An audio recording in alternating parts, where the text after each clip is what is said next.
Hello, everyone, and welcome to Jump Up Supercast, the only podcast on the internet where every single host is now available as an avatar on Xbox Live. I'm your host, Will, and joining me today, Brandon. Video games are bad for you. That's what they said about rock and roll. Noah. I hated that saying so much. Moozemil. I'm only available as a me, not an avatar. Saf. I'm a PlayStation boy. We don't believe in avatars or Vs. And illz of the Jump Up Supercast Game Club fame. Is this the part where we just blatantly lie? Why? Oh, I got it. Yeah. That's what we do. The intro is not canon, but it's very important. I think it is canon. We've never discussed how canon the intro is, to be fair. Oh, I never approach it that way. But illz, we are glad to have you on this podcast. Yay! I'll make sure to make you regret it. Well, we'll see. The list comes later this episode, so we'll find out. But if you haven't heard this voice before, illz was on the re-rank episode. Go watch that one to get a nice little introduction into his thoughts on 6 different video games we re-ranked. But now we have a nice even 6 to screw with the list process even more. Yeah. It's exciting. Even numbers make for good votes. Know it. That's democracy right there, baby. Mm-hmm. I think in light of recent changes, I deserve 2 votes, but that's just me. That's up for If anything, you deserve half a vote. Wow. That's a good way to balance it. Yeah. I will say, boys, I am in my room right now, where I record this podcast. My light has went out. My main light in my bedroom is gone, and I'm sitting in the dark staring at the Audacity screen. So it's the only source of light. It feels much more like we're doing a late night talk show at this point because of it. So if you ever need relationship advice, call into the Jump Up Supercast. Don't do that. This would be the worst possible venue to get a relationship advice. Yes, it would. I always get my relationship advice from Will. That's why I'm single. Yeah. Damn. I mean, he's not wrong. That's why I'm not challenging it. But boys, we did have some video game related activities this week. Hard to believe, I know. You would think this would be the week we would just give up on video games, but no, we're going to keep on trucking. And before we get to anything else, I want to do a little follow-up on a previous piece of news. Brandon, this will be of interest to you in particular. You were the one that added me with it. We talked about the closing of Telltale a couple weeks ago, talked about the ultimate fate of The Walking Dead, the final season, and we have some hopefully good news in relation to it. What happened, Brandon? So Robert Kirkman, the creator and writer of The Walking Dead, the comic book, has confirmed that he's going to finish The Walking Dead season 4. I think. The final season. Final season. That's the The Walking Dead, the final season. He's gonna finish those last 2 episodes with Skybound. Yes, which he had before this. I didn't know that he just had a game studio that worked mostly. They haven't developed a game yet, but they published games. And they're now going to develop and finish the final season. And they want to which is such good news. It's very exciting. That even if it takes him a while to do at this point. And he also said that he was getting going to do his best to get all the original developers on board and go along with this thing. So that's nice. Thank you, Rob. Definitely a good thing. Definitely a good thing that he's trying to get the original staff. That's a big part of it, right? Because clearly they were the ones that had the story in mind, which is a big part of The Walking Dead, obviously. So that's exciting. Keep an eye out for hopefully more news about that whenever they're ready to be closer to release. But we wanted to just say that in case you were thinking, well, I'm not going to get that game. Maybe. Yeah. And I mean, if you guys heard the episode where we talked about it, we were very upset. And we even ranked the Walking Dead Season 1. And we had a lot of good things to say about that game. So it's very exciting news to see that they're actually going to finish it, especially for fans of the series like me. I can't wait. So with that being said, let's move on to another little thing about still having to do with business, the business side of things. We get a report from Kotaku.com, does that investigative reporting. They're generally pretty good about it. And this is one that I feel pretty confident in talking about. Headline came live. Microsoft is looking to acquire Obsidian Entertainment. Is the headline, and it's basically the contents of it. They are in the final stages of a deal for Microsoft to acquire the company Obsidian Entertainment. If you don't know who those are, probably their most famous games are, they did Fallout New Vegas, they did the Pillars of Eternity games more recently, worked on Knights of the Old Republic 2 was their first game, they did South Park The Stick of Truth. Oh, that's pretty sweet. Yeah. And so, I mean, this is the next in what has become a pattern now for Microsoft to acquire studios to work on first-party games. Not necessarily first-party properties, though it doesn't mean they're necessarily going to show up and start working on a Halo RPG, but just to have people under the banner of Microsoft working on games so they can work on their exclusives, essentially. Yeah. And so, first and foremost... But wait, why aren't they working on a Halo RPG? I mean, that's the question. That's a good question. Yeah, I mean, we can get to that a little bit. Though, I mean, to be fair, I think, like, just on that note, right, it's like, I think a big part of what Microsoft wants to do is we're not just Halo, Gears, and Forza, right? So... Yes, they are. Well, right now they are, but they want to change that perception, right? Like, I mean, I think they famously said that, like, at E3, they're like, we now have 20 different studios that are in-house that are making games. And so you're like, oh, okay. If you add on the 5 they announced from E3 and now you add in Obsidian, they're really trying to bolster that in a way that I think is interesting. So just really quick, like I mentioned a bunch of their games, but I think a couple of things that are interesting and of note is that essentially the company was founded by a bunch of people that made Fallout 2 originally. That got shut down, the studio that made Fallout 2. They started their own thing. They did KOTOR 2 as their first game, like I said. But they have been a studio that has very sort of famously had budgetary problems. Essentially, big public problems with keeping the lights on.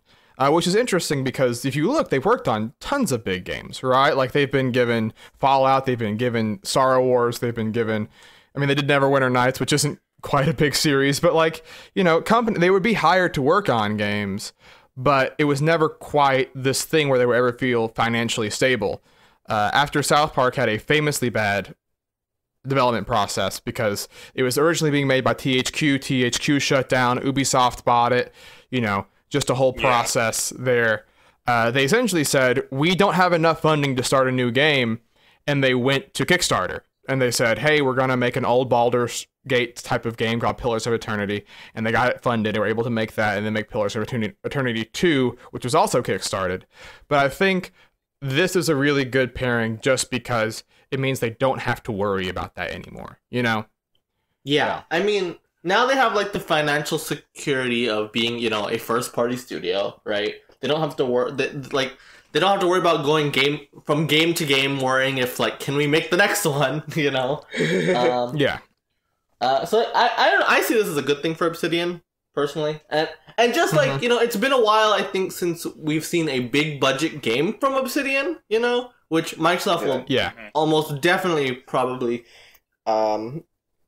put into, so we'll see how that goes, but yeah. And I think it's interesting because this is a fun little like barometer of how things are different. Obsidian was contracted to make a game with Microsoft back in 2012. I think it was called Stormfront, maybe not. It was Storm something. But essentially they were in talks. The people who worked at Obsidian spoke about this and basically said that Microsoft wouldn't answer their calls, was very bad, was all these other things. And right when it was about to go into production, Microsoft said, I don't think we're going to go through with this. We're not going to give you the funding, right? And so that was a problem. But essentially part of the reporting around this is saying that Obsidian was hesitant to come to the table with Microsoft originally, but the new guard at Microsoft did such a strong sell to them on having a strong place and position in the company if they were acquired that they were willing to have that conversation. which I think is really telling of sort of the like Don Matrick versus the Phil Spencer eras of Xbox, and why I think people like to bring up like Scalebound and Lionhead and all these companies that got either shut down or had their games canceled this generation by Microsoft. I think that this is a good example of why things might be different going forward in the future, because just the people that are making these decisions are very different than the ones that were there when those things that we hated were happening. Yeah.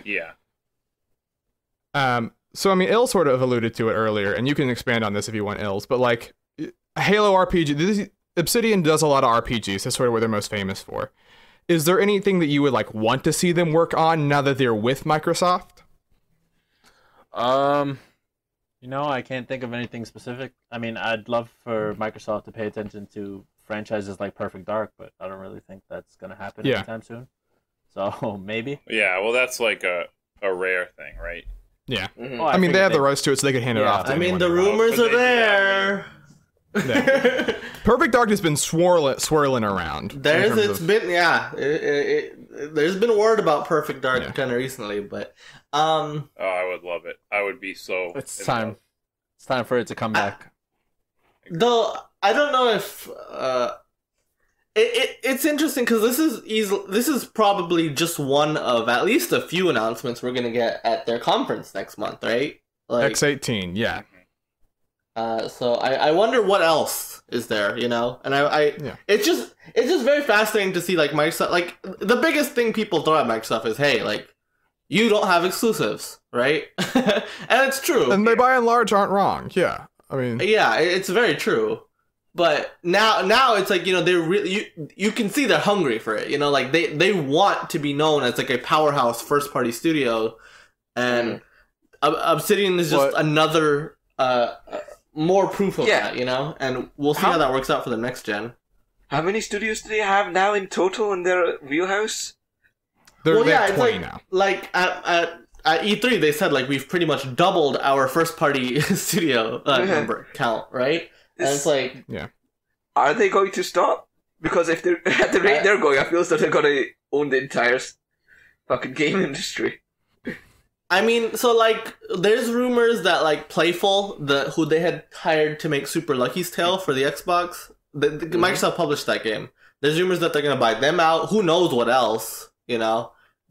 I mean, and whenever like a company that makes a big 3D platformer is being acquired by Microsoft, who owns the rights to obviously things like Banjo, people start talking about that. But specifically on the point of Obsidian, I think it's interesting because a studio that I think a lot about in comparison to is CD Projekt Red, because CD Projekt Red made Witcher 1, 2, and 3, right? Now Yeah. they're making Cyberpunk, which is a huge game. Yeah. But if you go back to Witcher 1 and even Witcher 2, those games have a lot of jank to them, right? They weren't quite there in the way that like Witcher 3 removed enough of the problems that everyone could really, for it to hit a lot of people and become a big success, right? And I feel like Obsidian has always been just close. They've been just shy of it, right? Like you have Alpha Protocol, which is this series that they worked on with Sega, but they didn't get a ton of funding. Yeah. And so the game came out kind of janky, right? You make Fallout New Vegas, but they're forced to use the Fallout 3 engine when they didn't want to, and it makes the game a buggy mess, right? Like this is a studio that's always been like just shy of grabbing the brass ring, to use a Vince McMahon-ism. And I think it'll be interesting to see what they do with a big studio, a big company like Microsoft behind them. But Yeah, I mean, I think that's a good point. I really like the Coder too, so I like their work. I mean, that's one too. Like they had a year to make KOTOR 2 is the crazy thing, like it's just they've had such a weird story to their life that it's interesting that hopefully this ends up being a happy ending for them rather than They always had an obstacle of some sort. Now they're free. fingers crossed. I don't know. Obstacles can drive you forward sometimes. Maybe they'll get complacent. Here's hoping not. Listen, you guys all want an RPG. How about I want to see Halo Funko Pop? All right. By Obsidian Software, because their whole thing is choice. So it's like you have to make the impactful decision. Which Funko Pop will you let die? Yeah. Shit. Oh no, that's the darkest timeline, Brandon. You've made truly the thing that I fear most. But yeah, so I mean, we'll hear more about that probably at X18, like Muzamil said, so to November. But moving on from that, we have 2 big services announced in the same week. If this was happened on accident, I would be shocked. First, late last week, we get an announcement for Google's Project Stream. And we mentioned this extremely early on in the Jump Up Supercast, maybe like the 2nd or 3rd episode, that Google was like looking at a streaming console, right? And it turns out the streaming console they were looking at is called your Chromebook, because now they've announced a service where with a minimum internet rate of 25 megabits per second, you can go into Google Chrome. If you sign up for this beta, you get into it. You can stream in your browser Assassin's Creed Odyssey, the game that just came out last week, which is crazy. Just all the parts of that. 1, that it's in a browser. 2, that it's such a recent game that is, it's not like PS Now where it's running PS3 games. This is a game that came out last week. And it's running at 1080p, 60 FPS, the full hog. Yeah, I mean, it depends on sort of your if you're at 25 megabits per second, you're not getting that. But we actually have a person in this call right now who A, signed up for this service, B, got in, and C, just tested it out. I know who it is. The one man with good internet here, Muzamil. Yeah. How was it? I tried Project Stream. I got, a free copy of Assassin's Creed Odyssey. I wasn't gonna say no, No, it's really interesting, right? Because I think when you hear about streaming services for games, right? A big thing that always gets mentioned, latency. This is impossible because there's no way they can get that right. And in my experience, at least, and this is obviously an early beta, and, less people are on the server, so that it's not as demanding for them or whatever. But, I didn't have a problem with input lag. I really didn't, when I was using a wireless controller, you could kind of sort of feel, but, even then, barely. Not much, Obviously, I'm not an expert at any of these things, to clarify it. But the game felt nice, It's not like it's not this obvious issue of oh my god, there's so much lag or whatever. It's extremely playable. Finally, the issues came from the image quality. It looked good for the most part. There was a lot of times where sometimes best way that I've seen described, and I kind of agree with it, is when YouTube, the resolution, it'll scale down the resolution for you and then starts looking kind of ugly. Yeah. That would happen every now and then, But even that, it wasn't that often, And I was running Assassin's Creed Odyssey, a PS4 Xbox One game that came out last week, in my fucking browser, It's just crazy to think about. No, it worked totally fine. I can see this being feasible, in the next 2 years, it's insanity. Granted, I have really good internet to worth getting that out, but the tech's only gonna improve, so I'm excited to see this, honestly. Do you know and a couple of sorry, I was gonna say, do you know how close you are to your to the Google server, or that I don't know. Okay. I didn't. There was. I think you could check, but I just kind of was clicking through everything so I could play as soon as possible. Okay. That's all right. Yeah, but I think one thing that is neat that someone that I remember reading about is that essentially it's cloud saves that are tied to your Google account. So if you log in on your laptop, go to another laptop, it'll pick up exactly where you paused on the other one. Which is actually, and I tried this out. I went from my MacBook over to my computer where I had a wired connection, and actually you could notice even the difference between that too. But just the fact that it picked up exactly where I was, and it's not like it's streaming locally from my PS4 or anything, right? This is all in the cloud. It's just crazy to think about, how it's just no local hardware necessary besides having an internet browser. That's all you need. No storage space, nothing like that. It's wild. It really is. Mm-hmm. Oh, that sounds pretty fantastic. I mean, that's kind of like the dream for me to have a Netflix-based service where I can, just have access to games, as soon as I want. Yeah, no, definitely. And I think the next one we talk about kind of ties into that, right? But yeah. I was going to say, as part 2 of this, a couple days later, Microsoft comes out and says, what's up? We also have a cloud streaming service. Yeah. We definitely were planning to announce it here and definitely not later on, but they had to get it done. Project X Cloud, which I didn't get, was like Xbox X Cloud. I only got that like an hour beforehand. But they came out and they did a nice like 5-minute video where, you know, there's beautiful swelling music. They're talking very seriously about how passionate they are, all this other stuff. But the core idea of it is still neat, right? They show a person playing Forza Horizon 4 on their phone with an Xbox controller in their hands, right?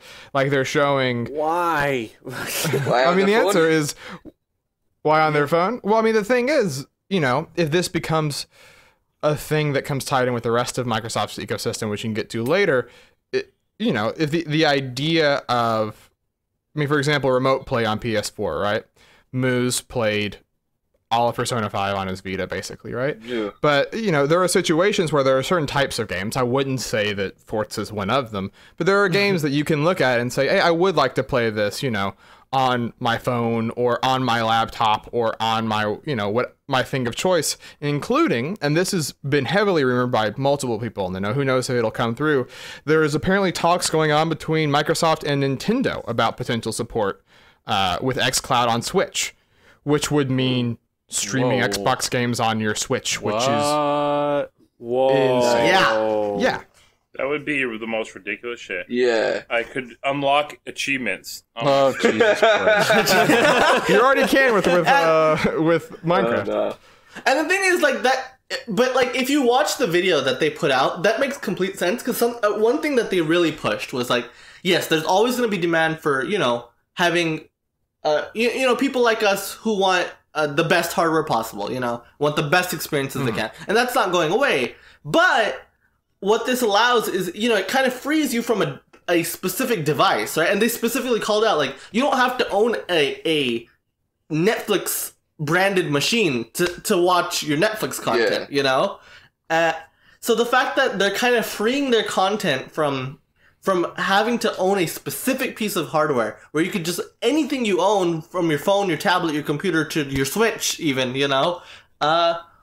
That's fascinating. It really is. It kind of seems like Microsoft is transitioning away from hardware. Yeah. They're just going to become the new Sega or something. I think yes and no, because, like, yes, they see a future where, you know, you don't need to own a specific box to play the games you want to play, but also they're still going to provide that box, you know? Like, if you want the best place to play Forza Horizon 4, for example, you still want an Xbox One X, you know? Because you don't... It seems... It seems like they're working at cross purposes if they do that. Yeah.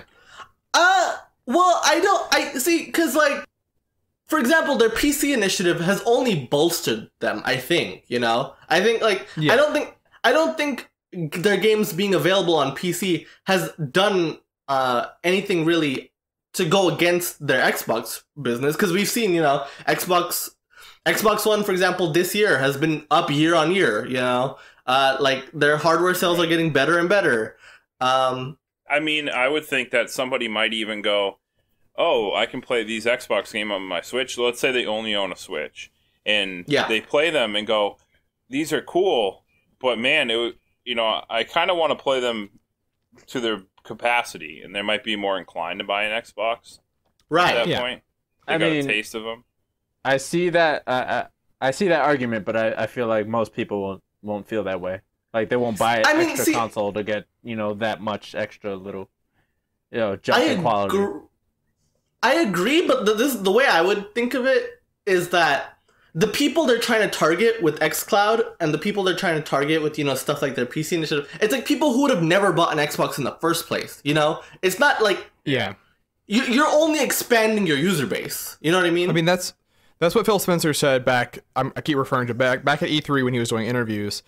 He would talk about how, like, if you look, like, video game console sales, like, can go extremely high, but there's always sort of a cap, right, in terms of how many people can have access to games at a time because of just the price point. So his whole thing is, like, you know, if we can make the market of people that can buy our games go from 50 million, 60 million people that own an Xbox to every person that has a phone in their pocket.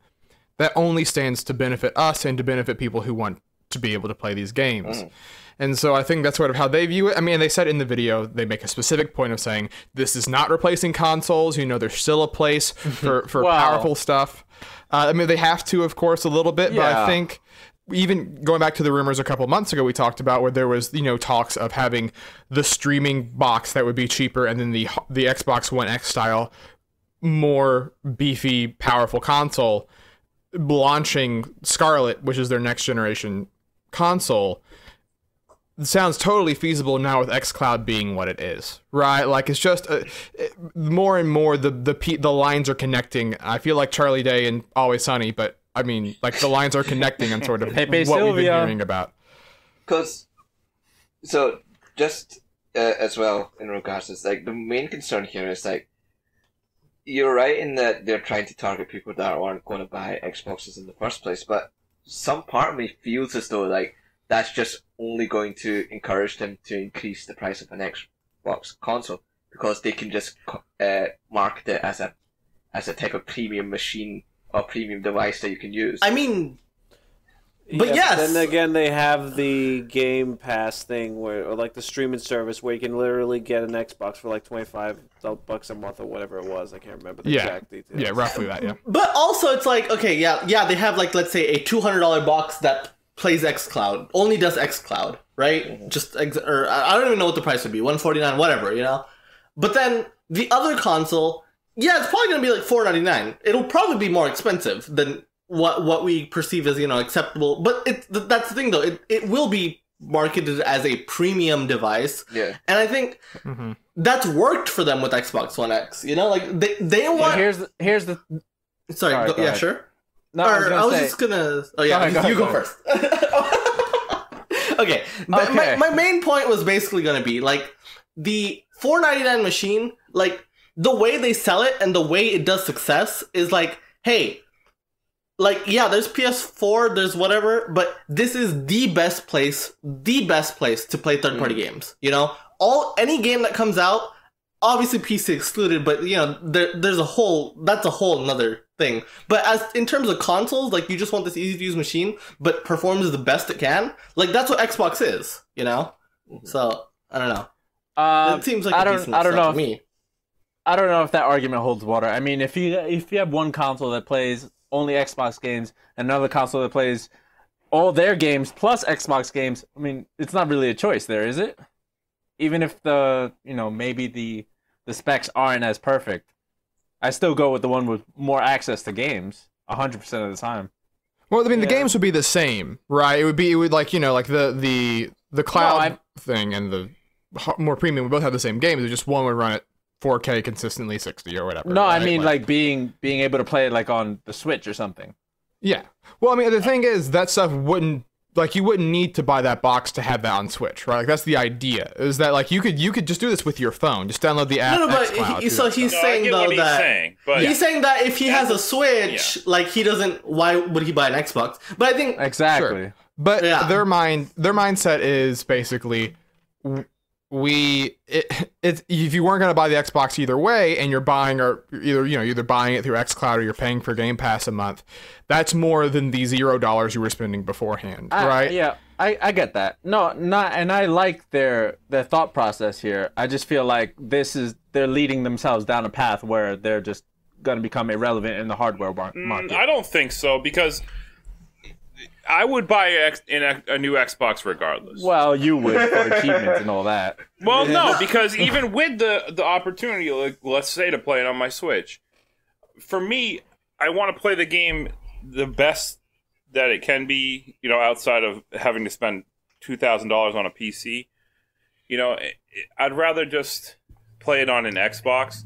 Streaming, as cool as streaming is, and I know it's going to get better and better, but to me, you know, this is why I still pay for stupid cable. Right? Yeah. Oh, wow. Because when I want to watch the NFL, I want to watch it without worrying about a dip in quality or a stutter in service or for something unknown to happen and all of a sudden I lose service or, you know, anything like that.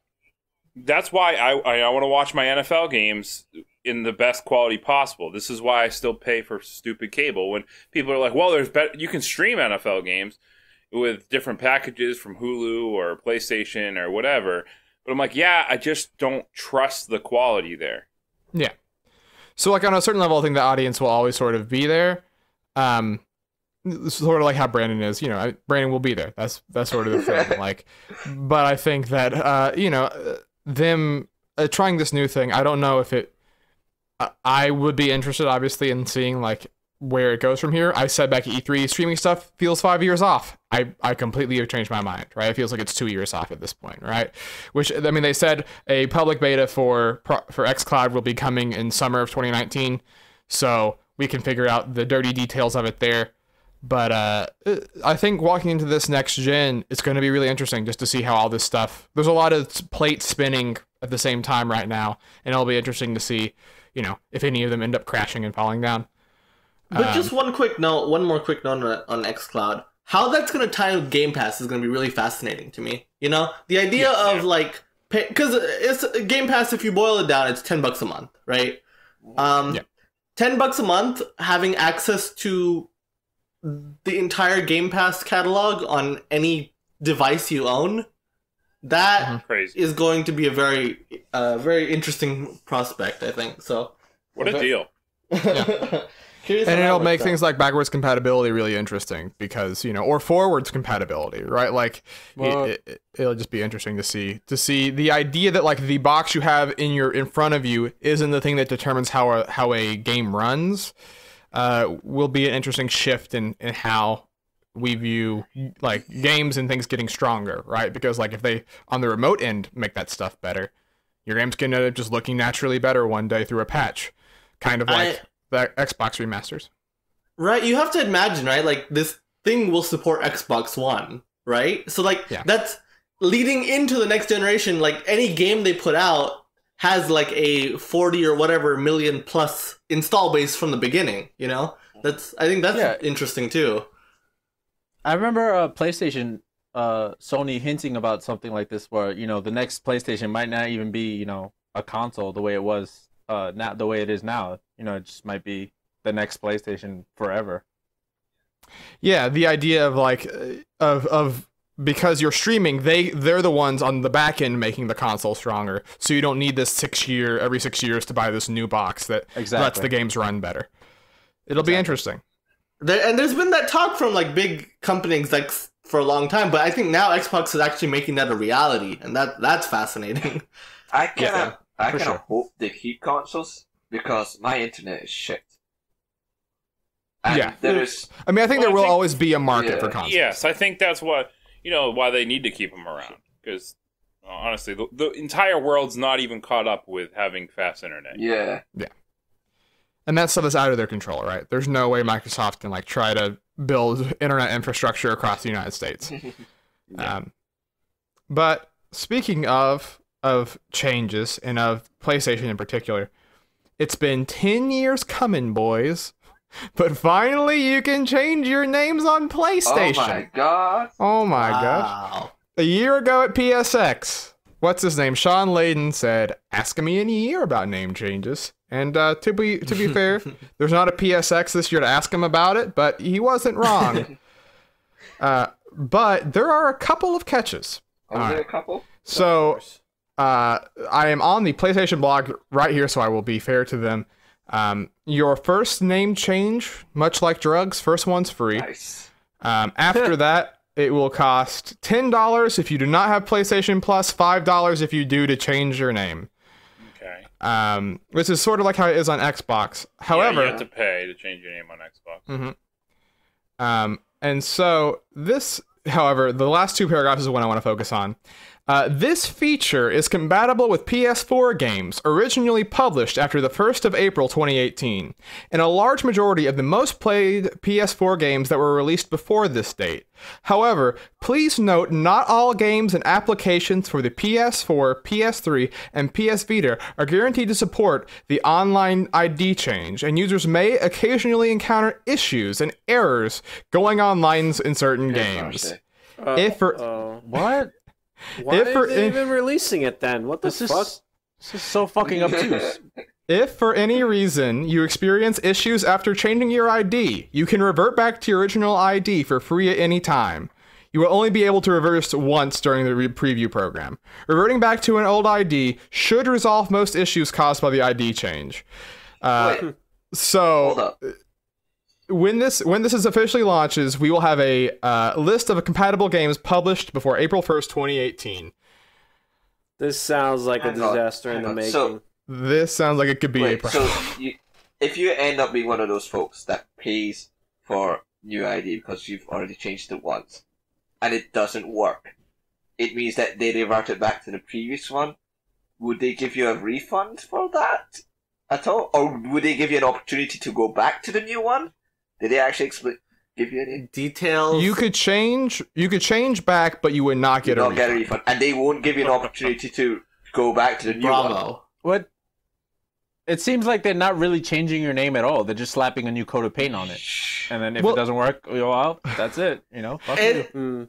I mean, the thing is, like, their database for PSN is an atrocity. Okay, which is why it took so long for this to even happen, and why there's so many ridiculous issues here.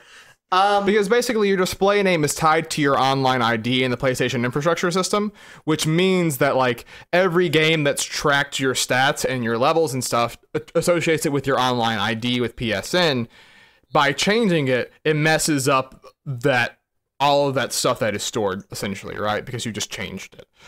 And so that's why secretly, I think this is why Sony's been also shutting down a lot of the servers for their first-party games. You know, smaller games like Gravity Rush and Counter Spy. They don't want to put effort into, you know, updating the game for that. You know, so they just shut down those servers. With third-party games, it's kind of like you kind of have to hope that those third-party publishers will update the game to fix any issues, and who knows, you know? Because we had reports of that, like, that Sony was talking to third parties about ID change before this was officially announced. And sort of the tone was, it's up to the third parties to fix this, essentially, right? Like, that's so dumb. What? The whole thing sounds like a mess. It's a mess. And, like, the fact that, like, okay, Sony is a first-party publisher, right? I feel like it's their responsibility that, at least with their own games especially, though, to fix this, you know? The fact that they would rather just choose to, hey, well, you know, Gravity Rush 2, not important. Let's just shut down those servers. You know, that is kind of fucked, in my opinion. I mean, it's and it sucks because like I do want to change my name. My name is a name that I made back in 2008. I was like 13, you know? Come on. But like I'm terrified to now because like I have a ton of games on the PS3 and the PS4 that were made before April 1st, 2018. And like I have no idea what the fate of those games will be if I want to change my name, which is a nightmare. Yeah, that's so fucked. Like, it's safe to say, like, they did say, like, the most popular games, so they probably talked to those publishers and be like, hey, please update for this, right? They probably, you know. But anything beyond that, who knows, right? Like, everything in PS3 and Vita is probably screwed, right? It's probably just throw your hands almost in the air. Definitely, you know, and yeah, that kind of sucks. Yeah, the only question is how much or not messed up things will be, right? Like, you know, will it just? It's obviously tied to any online features, but like, you know, still, it's a huge mess, and I'm glad that that's not a thing on Xbox, because then I'd be afraid to ever change my gamer tag to, like, you know, have my achievements messed up or lose achievements or anything like that. You know, it always comes back to those Chivos. It always does. You know, it's my life, you know. Don't judge it. No, it's true. But like, doesn't it feel like it's their responsibility, since it's their platform, that they should probably ensure compatibility with almost everything? You know, like, of course it's their responsibility. It's doable because Xbox. The fact that they're pushing the responsibility to the third party publishers, you know, being like, hey, you know, if you're gonna update your game, then cool. Otherwise, that's not gonna work. Who cares? You know, I don't know. That seems It seems like this is Sony's responsibility first and foremost. Yeah, no, definitely. And the fact that they're kind of I mean, I genuinely believe it was like a situation where they were trying to retroactively fix a mistake from 10 years ago, and it's very hard to. But like, if this is the case, one, charging is messed up if you're gonna have this many problems going. Yeah, with that's it, my right? thing too, right? Like, you're charging for it. If you're charging for it, then yeah, no, it is 100% on you, because that money's going all to Sony, right? Like, I'm changing my name. Yeah. I'm giving $10 to Sony. It better work with everything. You know, like, that's ridiculous. Yeah, and so like, it's this thing that just is, it's like on the surface, you're like, this is good, we finally did it, but you're like, oh, there's a million asterisks here to just keep an eye out before you do, right? Like, my main takeaway here is like, if since there is all these problems and all these asterisks, it should be free.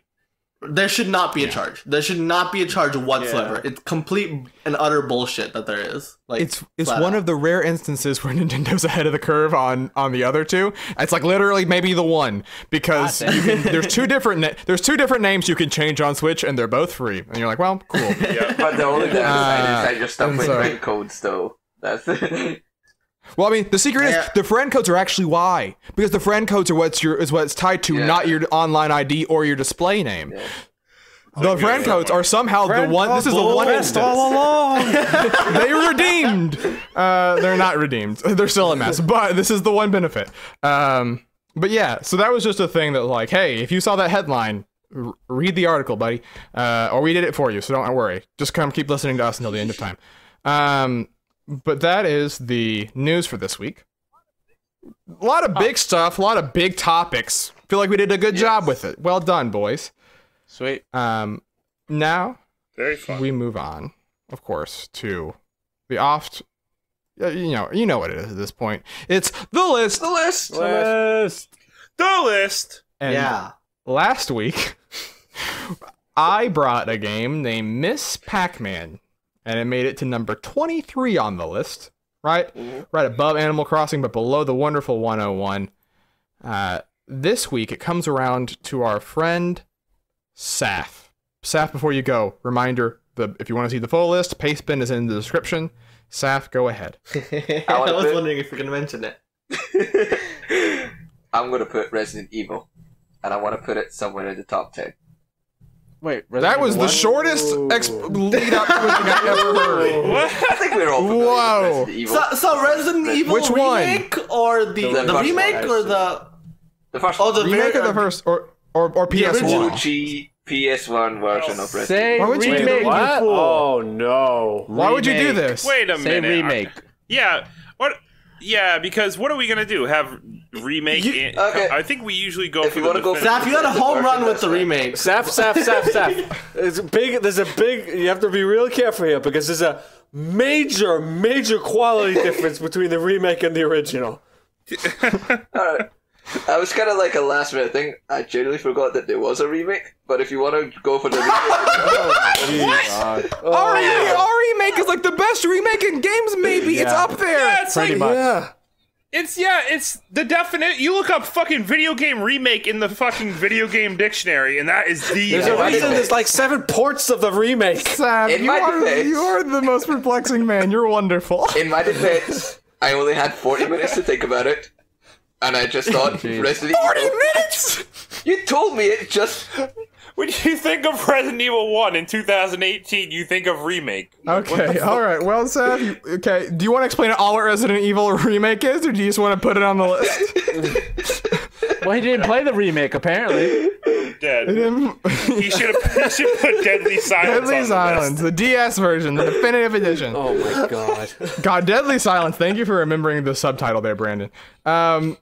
Okay, so you know what? Explain to us what Resident Evil is. So, Resident Evil is a horror game that came out.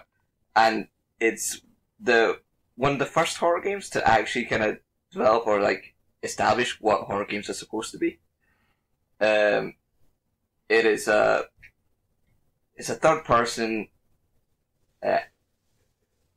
game, which I don't know how to describe it to you. I only had 40 minutes to think about it.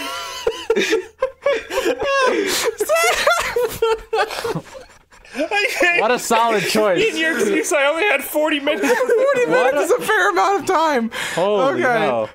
Okay. There's zombies. There's zombies in the game, right, Saf? You fight zombies with a gun and a knife? Okay. Who are the characters You don't use in the this knife. game? You can't use the knife. If you use a knife, you're dead. No, you can use the Don't knife. use knife. You can use the knife. God. You can use a knife, but it won't be very effective, and you'll get hurt a As long as lot. you knock him down and just slash Yeah, him, and that's it should the be fine. thing, though. That's different, yeah. So Resident Evil, like Saf said, it's Yeah. like one of the first horror games, right? Like it's in what Feels we like think the of as the game that modern. actually defined the horror genre back in the day. It's Yeah. It's the forefather of modern Yeah. horror, survival horror. It's the reason why survival horror is a genre Yes. in itself. Mhm. But Resident Evil Remake came on the GameCube later, right? Mm-hmm. Yes, bless the game. Bless the GameCube. Best console. Whoa. You know what? I'm not here to argue the point. I'm not gonna argue with That's that a- either. Maybe, But Huge Resident pivot. Evil, just my the remaster is remake is like what it uses pre-rendered backgrounds, right? And it upresses them so much since the PS1. The character models are massively updated. This game still looks good in 2018. gorgeous. Right? Like, Oh yeah, it looks beautiful. It's It does. gorgeous. And I mean, it's I love pre-rendered backgrounds in games. Like I just have a nostalgia for them. And Resident Evil Remake's one of the boy. Plus, to mention, like I mentioned earlier, is like they've re-released this version of the game, like over almost every single console, like so Yeah. many times. It'd be an interesting investigation to see which game has been released more, remake or RE4. They're both. Resident Evil is a series rife for re-releases. But I guess it's worth mentioning the camera angle, right? If you've never seen it before, it's a like fixed camera. Yeah.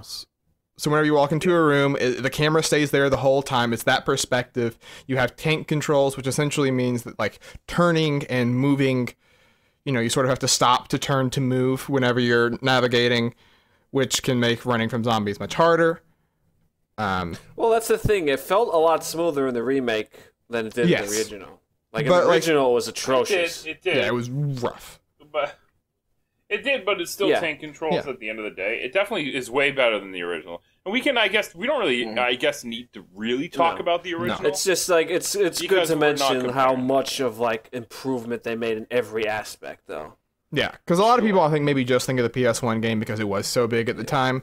Well, that's the thing. Yeah, it was big. It was still popular, but it had a lot of flaws in it. Was the thing. But then the remake came out. It just like was basically did whatever PS1 version did, just 10 times better and more It popular. had like Yeah. so you mentioned tank controls, and it was pretty clunky and slow the game, which added to the horror elements of this game because it made it feel more of a Yeah. scary situation. Like you're not as powerful as you would normally expect to be from other shooter games, and a lot of the combat or a lot of the what's the word? A lot of the interactions or like the positions that you're in.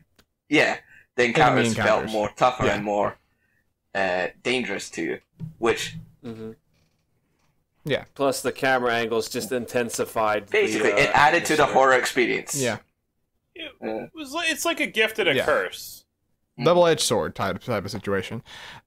I will say, and it's nice too because like Chris and Jill, who you're playing as in this game, aren't yet superheroes like they are in Resident Evil 5. Like Oh, they're boy. like trained marksmen. They're in a special forces squad, but they're not like superhuman. You can die to a regular zombie. You mean they're Part not of that. punching boulders?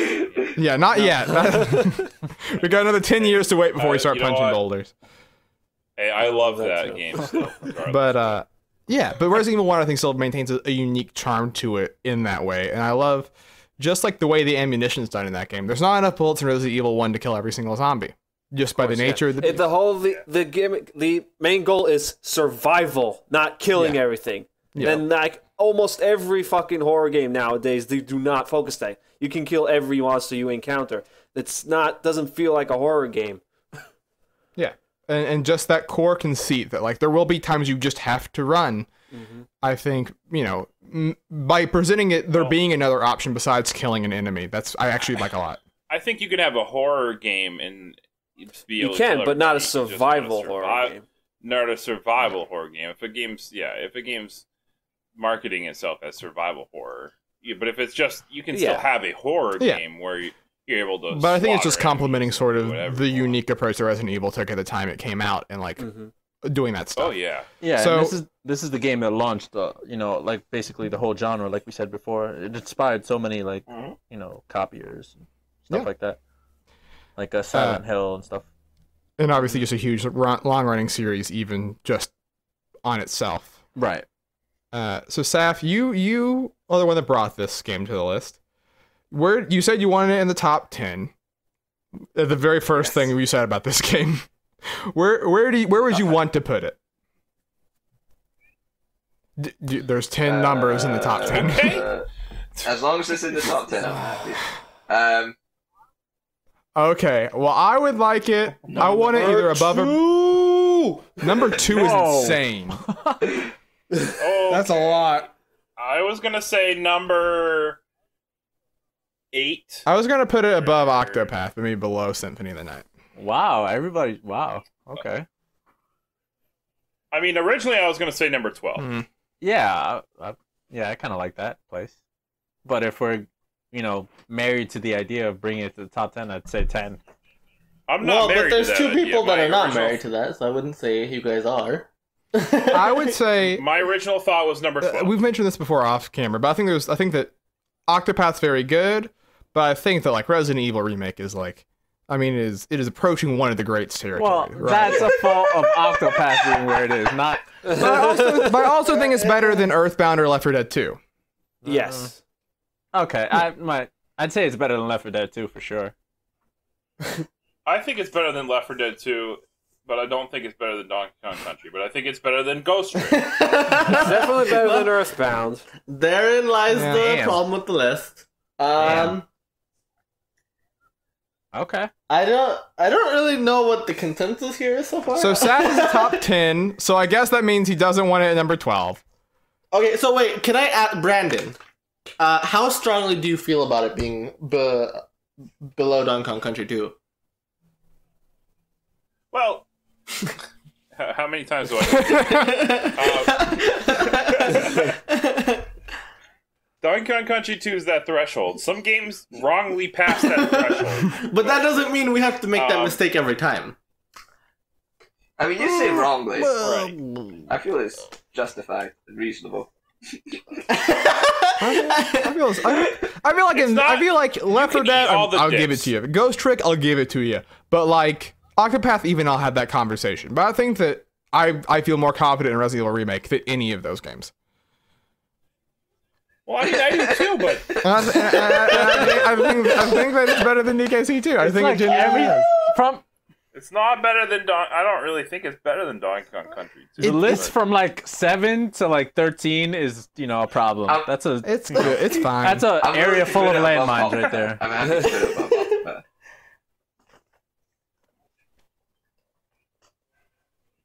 Well, I definitely wouldn't go any higher than Last putting it time, above Octopath. There's no like. yeah, that's I'm in that no. same spot.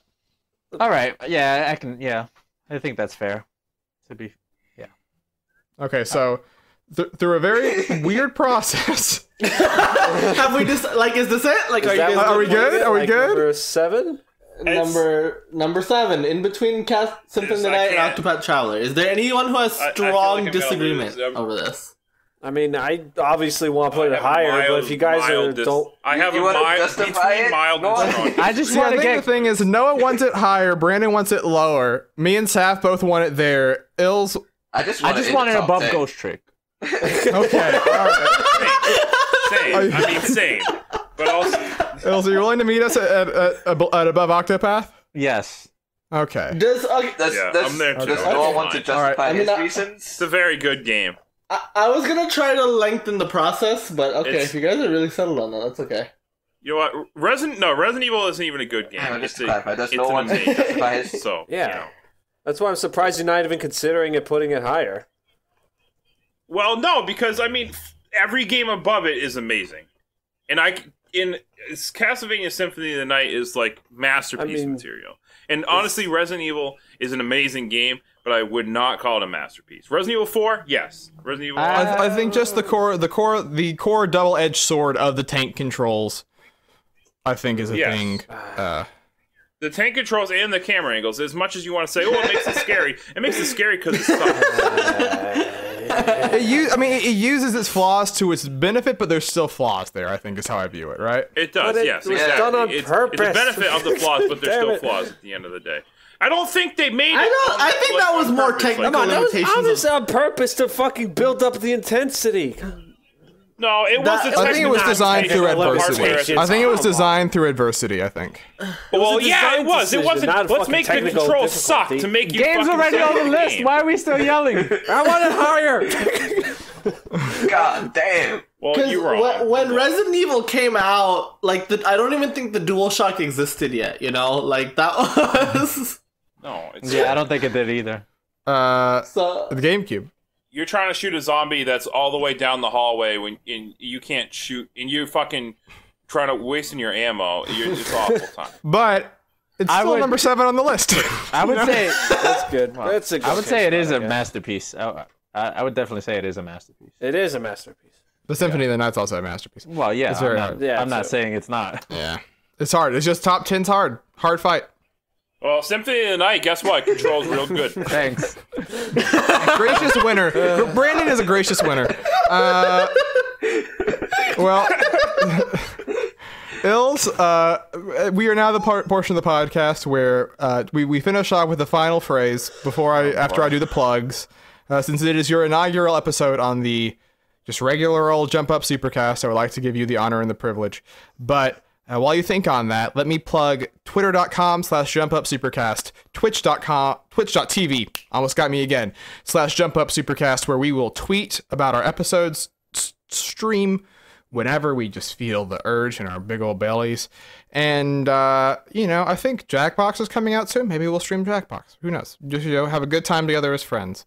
But if you want to keep updated on the multiple shows that we do, including the Jump Up Supercast Game Club, the Twitter is the place to find it. If you want hints at where Game Club games we're playing and other just various random shit posts from Brandon, go to instagram.com/jumpupsupercast. Thank you for calling them shit posts. A lot of pride. No, I mean, Brandon, that's the best kind of content on the internet, to be honest with you. That's it. No, I'm serious. Thank you for shit posting is an art form. It's a skill. Yeah. But all that being said, we want to thank you all for listening this week. Of course, keep your ears out every Monday and Thursday, and whatever. It's fine. illz, finish us off. Oh, I'm just thinking about where I want to put my next game on the list. I want to take the top spot away from Muslim. It's my goal in life.